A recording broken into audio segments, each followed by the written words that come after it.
Hey, somebody's got to hang the stockings by the chimney with care. You have? Excellent. Good morning, afternoon, or evening. You are listening to the Professional Noticer. Hello, everyone. I'm Andy Andrews. Hey, thank you for making me a part of your week. My purpose here today with every show we do is to play the part of a best friend or coach. I want to help you live the life of your wildest dreams by giving you access to the greatest mentors the world has to offer today. The Professional Noticer is sponsored this week by wisdomharbor.com. That's wisdom, HARBOUR.com. Wisdomharbor.com is an affordable virtual destination for all ages, giving members a unique advantage in a competitive world. Revealing wisdom in an agreeable and approachable way, Wisdom Harbor exists to help people live the lives they would live if they only knew how. WisdomHarbor.com is available now, not only for you, but as a Christmas gift for family and friends. You will not find a gift less expensive that will be more appreciated than WisdomHarbor.com. Wisdom Harbor produces valuable content that is both entertaining and educational, and it's delivered by educators, Grammy winners, best-selling authors, coaches, comedians, CEOs, master chefs, and Hall of Fame speakers. There's even guitar lessons given by an award-winning songwriter. Go online now, check out the virtual tour and the inside scoop at wisdomharbor.com. That's wisdom, HARBOUR.com. And now, here is an encore presentation for your Christmas viewing and listening pleasure. Well, Merry Christmas, everybody. This is the Christmas episode of the Professional Noticer, obviously, and we're going to do something very special. We're not going to interview somebody. You know, we had Santa Claus lined up, but he begged off at the last minute. Very busy this time of the year.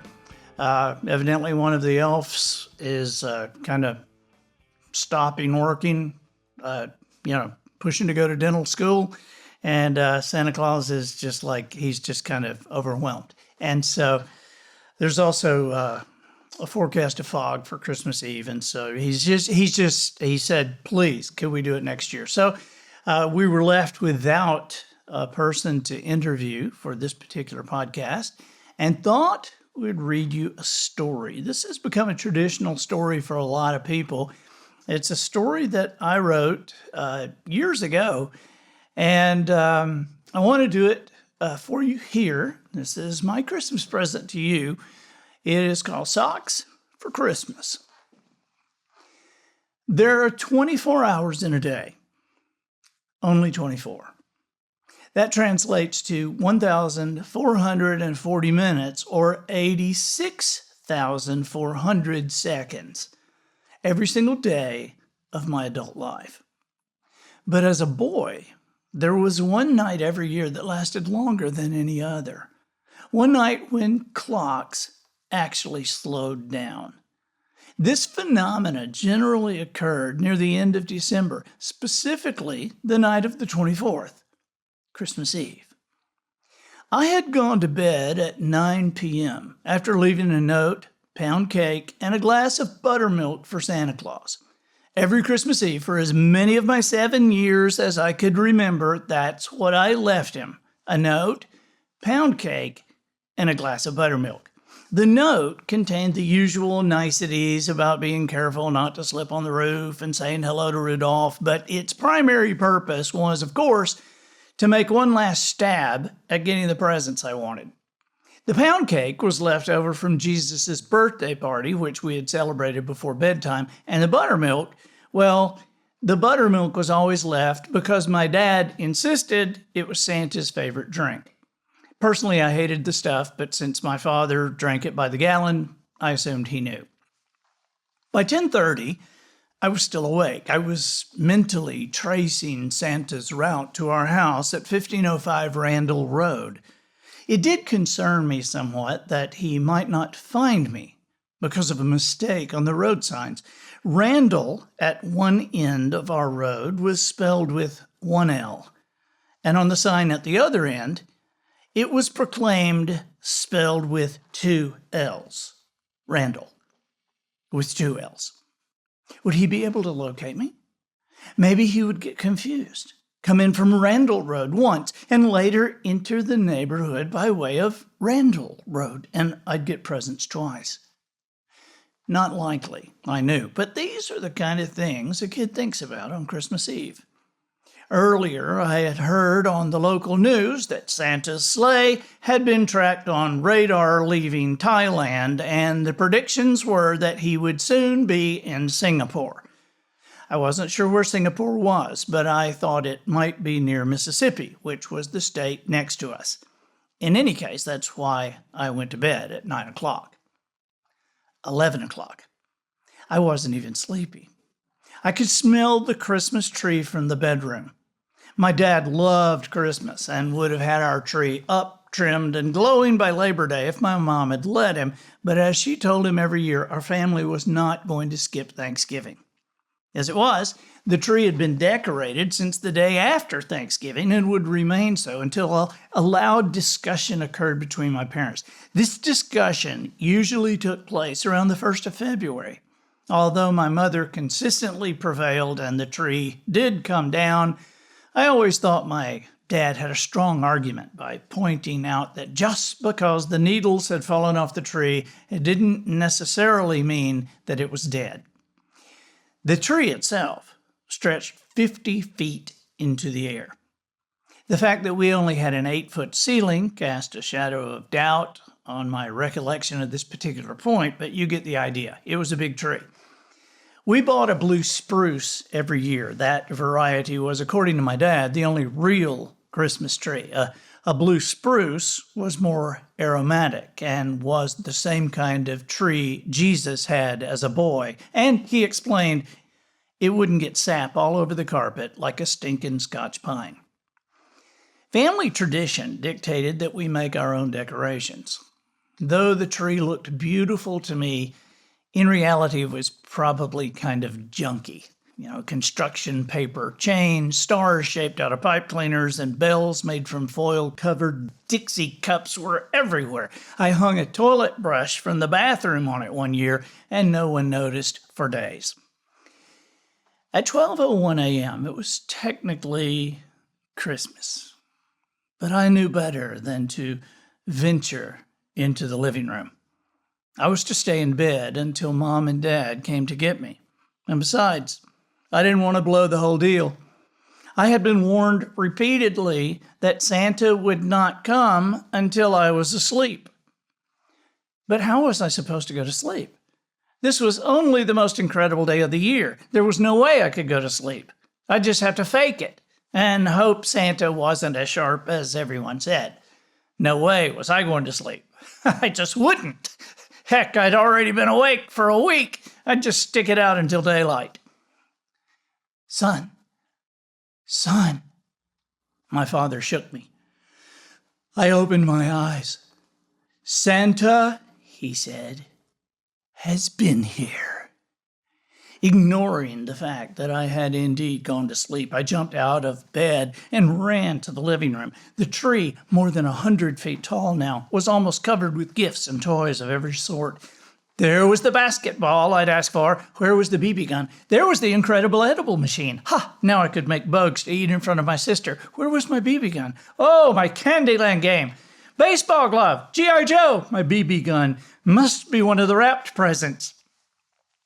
But it wasn't. Neither was the electric football game I'd wanted. I did, however, get 2 sweaters, blue jeans, a white belt, and from my Aunt Ruth, socks. Socks. Who wanted socks? What kind of Christmas present was socks? I had socks. I had a drawer full of socks. I was not pleased.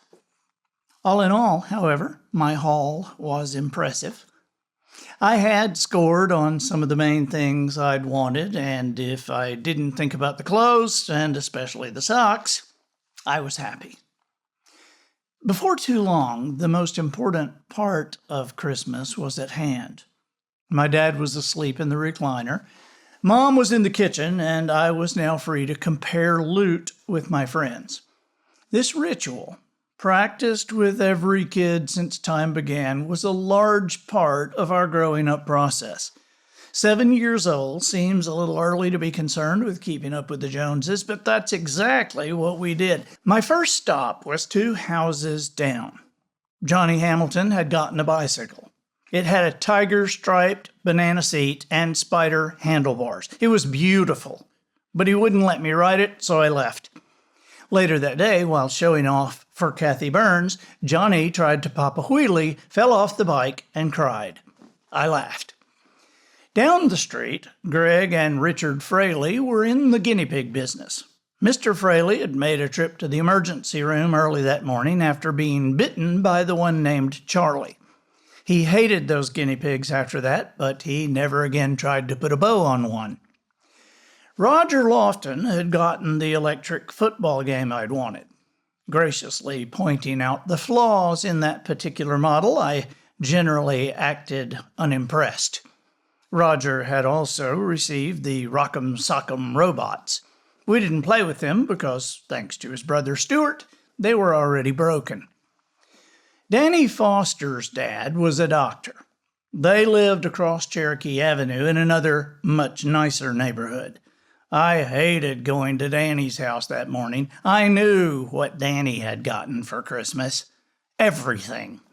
He had an operation game, battleship game, a tetherball set, the deluxe model electric football game, a real mini bike, 4 horsepower, and a bicycle like Johnny's, only better, a trampoline, a swing set, and a BB gun. I stayed at Danny's house for more than an hour. Danny really knew how to show a kid a good time. We dug a hole in the vacant lot next door and put the box from the trampoline over it. Great fort. Walking home, I was imagining Christmas dinner. I felt sure we'd have the same wonderful menu that we'd had the year before. Turkey and dressing with cranberry sauce, sweet potato casserole with pecans and brown sugar and those little bitty marshmallows on the top, peas, corn, pickled peaches, and homemade rolls. I walked faster. Round in the corner, behind the Vine and Olive Motel, I saw Timmy Johnson and his sister Barbara tossing an old tennis ball in their front yard. As usual, neither was wearing a jacket, though the temperature was in the 40s. Timmy was in my class at school. Barbara was 3 years older. They didn't seem to have many friends. Even at lunchtime, they would go out on the playground to swing from the jungle gym or just talk. They never went with us into the cafeteria, or never even brought a sack lunch. The Lofton boys said it was because they were snobs. I thought maybe so too. Hi, Timmy, I said as I approached. What'd you get for Christmas? I got everything I want except a BB gun and an electric football game. They continued tossing the ball back and forth. Thinking he didn't hear me, I tried again. Hey, show me what you got for Christmas. Never looking at me, Timmy mumbled, I got these shoes. I could see the shoes he had received. Big, black, hard leather shoes that looked as if they might belong to my grandfather. But they were shined, polished, and tied directly onto his feet. Barbara had on a pair that didn't appear to be drastically different. I had never seen either of them with anything other than tennis shoes. Once, Timmy was sent home from school for showing up barefooted. After that, he was absent for a week. Watching them continue to throw the ball, I noticed something not quite right. I said, That's not the way you're supposed to wear those shoes. The ball fell to the ground. As they turned to face me, Barbara said, What do you mean by that? We're wearing them just like you are, on our feet. She looked mad. I tried to explain myself. Yeah, that's right, I stammered, but you're not wearing socks. You're supposed to wear socks with those kind of shoes. For a moment, we stared at each other. Then, without warning, Timmy started crying and ran inside. Barbara called me a name and ran after him. I stood there a few minutes, wondering what I had done. I even knocked on their door, but no one answered, so I went home. When I arrived, I told my parents what had happened with Timmy and Barbara. I told them exactly what I'd said. My mom had tears running down her cheeks as my dad picked me up and carried me to my bedroom. I thought I was about to get a spanking, but instead, he hugged me. He told me all about why Danny Foster got big presents and why I didn't get an electric football game. Gently, he explained to me about Santa Claus and buttermilk. And then, wiping the tears from my face, he told me why my friends didn't wear socks with their shoes. I now remember that day as an awakening. I'd never known there were families without enough to eat. Amid all the decorations and songs and parties surrounding our most magical holiday, it had never occurred to me that some parents might do without the luxury of socks for their children simply because they couldn't afford them. Many holiday seasons have passed since that year. Timmy and Barbara moved away while I was in the 4th grade, and I never saw them again. But I've never forgotten that Christmas. Wherever I live, there will always be people in my own neighborhood who are in some way less fortunate than I. And to this day, there is one Christmas gift I treasure above all others: the gift of a pair of socks. I'm Andy Andrews, the professional noticer, telling stories, figuring stuff out, harnessing common sense and wisdom, attempting to plow through some of the challenges of these times, all the way to answers for our families. I want you guys to have a very, very Merry Christmas. And I think that'll do it for this week. Get us out of here, Matthew. So, ladies and gentlemen, and to the boys and girls who aspire to become ladies and gentlemen, we have reached the end of another episode of The Professional Noticer. In a world where common sense has become a superpower, I'm harnessing that tiny bit of mental energy I have for you, seeking wisdom, making observations, and endeavoring to answer tough questions in a way that will empower your family and your business. I'm Andy Andrews. Until next week, smile while you talk, even behind that mask. Yes, even behind the mask. Don't breathe anybody else's air. Not time to do that yet. But make sure you have a positive answer to the question, hey, how's it going? And so, until next week, no happy holidays, just Merry Christmas. Goodbye. This episode of The Professional Noticer was produced by Matt Limpert. The Noticer theme written and performed by Sugarcane Jane. 3 French hens provided by Twinkle and Smoke of Beverly Hills. Additional financial consideration provided by thefruitcakedepot.com. It's almost Christmas. Are you ready for guests? Do you have that perfect fruitcake for everyone to ooh and ah over, that special centerpiece for your holiday dessert table? The fruitcake so beautiful no one dares eat it? If your answer is no, then we can help. We are thefruitcakedepot.com. Turn to us now. It's not too late to have any style fruitcake delivered in time for Christmas Eve. New and used fruitcakes of all sizes and shapes. How do they taste? We don't know, and it doesn't matter. Nobody's ever eaten a fruitcake anyway. As always, thefruitcakedepot.com accepts returns on all fruitcakes until February. We even refund 50% of your original purchase price. And of course, as always, you can count on thefruitcakedepot.com guarantee. Every used fruitcake we offer is certified to be less than 25 years old. After that, even though each and every fruitcake still looks as if it came just right then out of the oven, these fruitcakes are repurposed. So far, the FruitcakeDepot.com has provided fruitcakes as building material to construct 43 Guatemalan orphanages. Now, you can meet your holiday needs and provide shelter for the less fortunate. That's the FruitcakeDepot.com.